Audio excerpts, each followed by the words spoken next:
Hello guys. Wow, ang sarap ng mga Guys, ito yung simbahan ng Bayambang Pangasinan, Saint Vincent Ferrer. Ayan.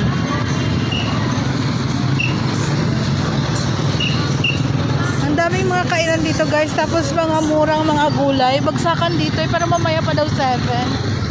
Ayan daming mga murang at masasarap na kainan. Wow, dito makita ko guys. May nakita ako dito. Oh, ayan. Wow.